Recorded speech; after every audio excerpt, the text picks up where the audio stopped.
హోమం జరుగుతుంది, తర్వాత పూర్ణాహుతి అవుతుంది. అక్కడతో కార్యక్రమం పూర్తవుతుంది కనుక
శక్తివేల్ మురుగనకి పదండి పైన చేయబెట్టండమ్మా. పరపతిన యత్నకార దిగ్విజయార్థం సుబ్రహ్మణ్యేశ్వర స్వామి దేవతా ప్రీత్యర్థేన ఓష్యామి నమ స్వాహ. అలా వేసండి. ఎలా ఉండండి.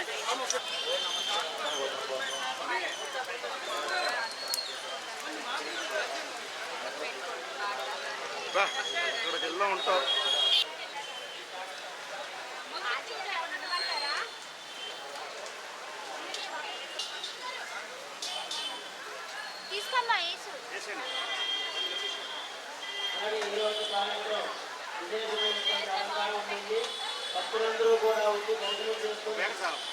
తీసుకుంటావా చెల్లి? 10 రూపాయలు అట్ట.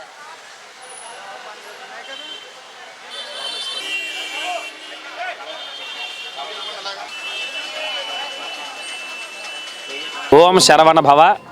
అందరికీ నమస్కారం అండి.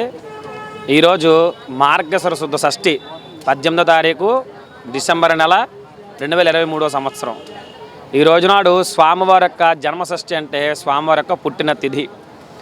అంగరంగ వైభవంగా మన అక్కేపాలెం 80 ఫీట్ రోడ్ నందు పుట్టబంగారం గ్రామదేవత సన్నిధానంలో కొలువి ఉన్నటువంటి నాగేంద్ర సుబ్రహ్మణ్య స్వామి వారికి ఎంతో విశేషంగా ఉదయం 4 గంటల నుంచి కూడా పంచామృత అభిషేకాలు ప్రారంభించడం జరిగింది. ఆ తదుపరి 6 గంటల నుంచి స్వామివారికి స్కందవేద పారాయణతో కూడుకున్న హోమం నిర్వహించబడుతున్నది. ఈ కార్యక్రమాలన్నీ కూడా ఉదయం 11:30 గంటల వరకు జరుగుతాయి. 11:30 పూర్ణాహుతి కార్యక్రమం పూర్తవుతుంది. ఆ తర్వాత భక్తజన సందోహంతో తురివీధి మహోత్సవం కార్యక్రమం ప్రారంభం అవుతుంది. కావిడి సేవలాగా చక్కగా బిందెలతోని నీళ్ళ బిందెలతోని ఎంతోమంది శ్రీమాతలు అందరూ కూడా వచ్చి ఆ స్వామివారి వెంటే నడుస్తూ స్వామివారికి తిరువీధి మహోత్సవాన్ని అంగరంగ వైభవంగా పూర్తి చేసి చివరికి ఆ జలాన్ని మూలవిరాట్ స్వామివారికి స్వయంగా తమ హస్తాలతోనే సమర్పించడం జరుగుతుంది. తర్వాత ఆ యొక్క స్వామివారికి ఈ సంవత్సరం ప్రత్యేకించి అంగరంగ వైభవంగా జగద్దేదీప్యమానంగా పుష్పాలంకృత దీపాలంకృత స్వర్ణ కవచాలంకృతంతో కూడుకున్న స్వామివారికి దర్శన భాగ్యము చక్కగా భక్తులందరికీ కూడా దర్శనం. తదుపరి చక్క స్వామివారికి ఈరోజు సాయంత్రం 6 గంటలకి అందరికీ కూడా దర్శన భాగ్యం ఇస్తారు. ఏ ఒక్కరు కూడా ప్రత్యేకించి రావాల్సిందిగా మరీ తెలియజేయడం అవుతుంది. అలాగే 6 గంటల నుంచి 8:45 వరకు కూడా శ్రీమాతలచే సహస్రనామ పారాయణ భజనలు ఇత్యాది కార్యక్రమాలన్నీ జరుగుతాయి చక్కగాను. 9:15 స్వామివారికి నాగహారతి, నక్షత్రహారతి, అదే రకంగా లక్షహారతి, కోటి హారతి ఇవ్వడం జరుగుతుంది. ఇవన్నీ పూర్తయిన తర్వాత స్వామివారిని ఎంతో మంది భక్తులు వచ్చి తమ కల్లారా చూసి స్వామివారిని నింపుకుంటారు కనుక స్వామివారికి కూష్మాండ హారతి ఇవ్వడం కూడా జరుగుతుంది. ఆ తదుపరి సంతానార్థమై కోసమై ప్రత్యేకించి సంతానం లేని వారికి లేదా సంతానం స్థిరం లేని వారికి ఎవరైనా ఉంటే కనుక వారి కొరకే ప్రత్యేకించి స్వామివారికి పవలింపు సేవ అనేది ఉంటుంది.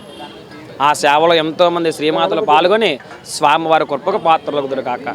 అలాగే ఈ సంవత్సరం ఉండే అలంకారం చాలా విశేషంగా ఉంటుంది కనుక రేపు అనగా మంగళవారం నాడు షష్ఠి కూడా ఉండడంతో చక్కగా రేపు కూడా భక్తులందరికీ కూడా దర్శనం స్వామివారికి నిత్యము కూడా అలంకారంలో ఉండేటువంటి భాగ్యం కలుగుతుంది. ఇక్కడ ప్రతి ఒక్కరు కూడా వచ్చి సోమవారం, మంగళవారం, బుధవారం కూడా ఈ యొక్క అలంకారం ఉంటుంది కనుక నలుమూల నుంచి వచ్చే భక్తులు స్వామివారి దర్శనం చేసుకొని స్వామివారి కృపకు పాత్రలదురుగాక. సర్వే జనా సుఖినో భవంతు. శుభం.